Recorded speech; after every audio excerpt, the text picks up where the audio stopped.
Hey everybody and welcome to Chairman of the Board. Today I'm talking about the Ladies of Troyes, which is the first and only expansion at this time for Troyes. It's a really cool Euro game. I'm going to assume you know what the game is and just touch on what's in this expansion. So in this expansion we've got some stuff that kind of is more of the same, and we've got some new mechanisms that go into the game as well.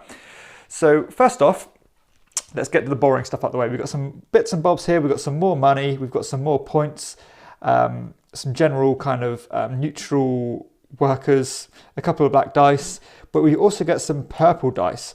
Now, these are really interesting because everybody is going to get one and roll them as normal, but these cannot be bought by other players. So they are completely exclusive. Add a bit more strategy to the game because, as I said, you can be sure that nobody can ever buy them off you, so you can be a bit more certain in your actions. So a really nice touch there. We also have three new kind of secret objective cards with these ladies, and they work in a pretty boring way, to be honest. And for example, if you have a certain amount of workers in these different kind of provinces, like the yellows, reds or white cards, then you get points accordingly. And you also get this nice little reference card here which explains all the different secret objectives. But let's get to the juicy stuff. So first off, we have this expansion here called the Ramparts. Now these are different boards that go around the main board from the base game, and it adds a whole new mechanism to the game because you can spend any dice to move one of your workers around the different kind of fortifications around the castle on the main board. Sorry, I haven't got a picture of it here. But once you kind of meet or pass these different regions on the board, you can kind of put your cubes on them by spending kind of pip values to put kind of further delayed or delayed abilities. And these are really interesting abilities that can be triggered not only on your turn, but also on other players' turns as well. So the further you go around the board, the more powerful abilities you can kind of accumulate. Now let's have a look at what some of these are. So this one here, whenever anybody activates one of your activity cards or an activity card that you're on, you gain 4 deniers. So a nice way of accumulating money just passively there. This one lets you kind of increase the amount of money you get from agriculture up to 5, which is really nice. Again, this one here, when you put a worker in one of these different, in the different provinces, you get 4 influence, or you can, this is a really nice one, where when someone buys a die off of you, you gain 4 influence points. So it gives you a bit of bite back. You got these ones here. This one's really nice because you can basically spend any cubes on this card that you've accumulated to nullify a black die or just get rid of it, or get rid of a black card effect. You've got, it's nice that these are double-sided. So when you kind of recruit a dice off another player, you get to flip it over, which you normally can't do. Let's have a look at this one here. So, this one lets you take a dice off every other player. And you've got these ones here, which basically give you another way of re-rolling your dice. And you've got a different one here, so you've got lots of different kind of replayability options. If there's a purple one, you have to pay 2 money. And finally, these number 4 ones here are probably the most interesting ones. Basically, the person with the most cubes on this one is going to get 8 points, the second most 4 points, and the third 2 points. This one here works in a bit of like a race fashion. So the first person to get here gets 6 points, the second, fourth, all the way down to 1 point. This one here, you're going to get 3 points for getting here in the first place, and then an additional point for every cube you've accumulated on here. And finally, you've got this one here, which is when you place a cube on the cathedral or one of these, one of the black invader cards, you get 2 points.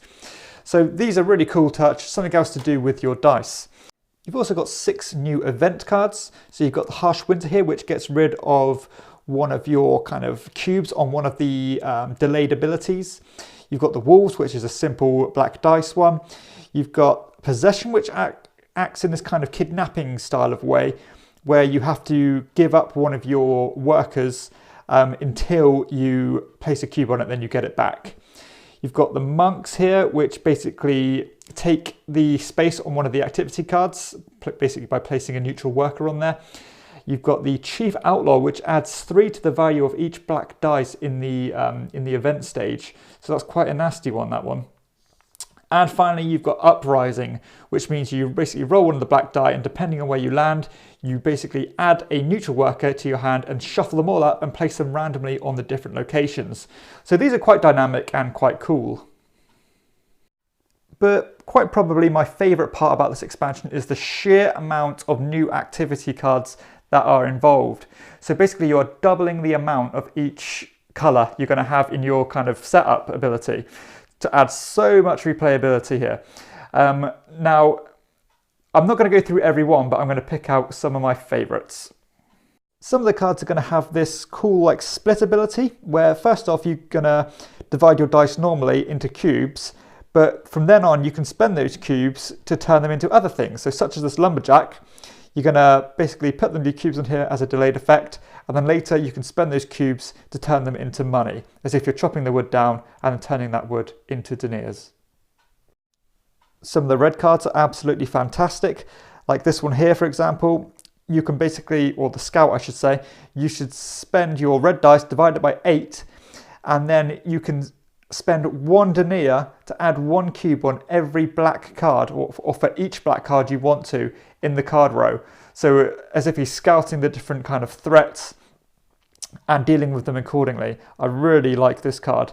You've also got some very cool cards here where you can kind of got the recruiter, where you can accumulate cubes as a delayed effect and then spend those cubes as value 6 red dice.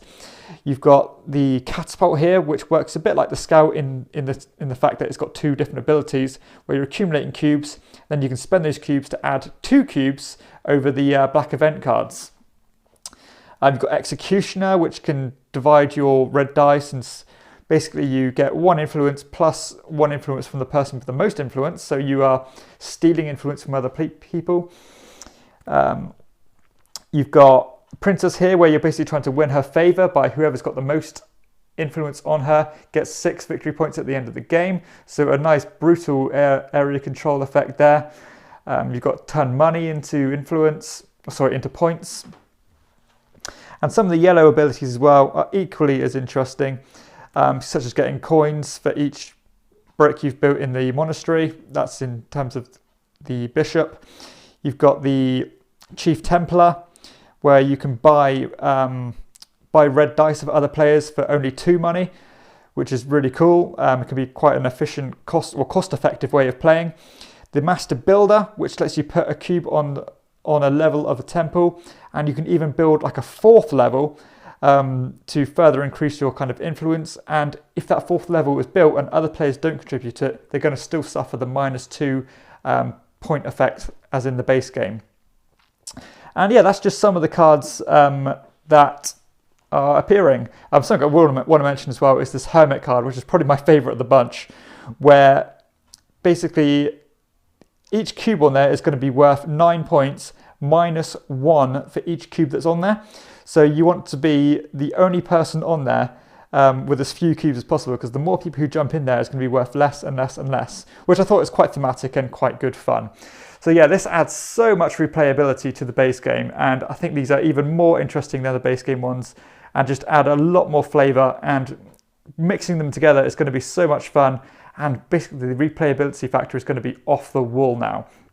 Really fascinated with this one, and I think it's going to improve the game quite dramatically, to be fair. I like these different aspects of the game here. The more of the same thing is really well done, and they're not stretching for ideas. They've really put a lot of thought into these cards, and they all seem really interesting. The purple dice is a brilliant touch. Just that extra stability in your gameplay is fantastic. These are so-so, but yeah, overall, really happy with this one. The different Rampart guards are really good. And yeah, very happy with this expansion for Troyes, one that I definitely recommend. Go check it out.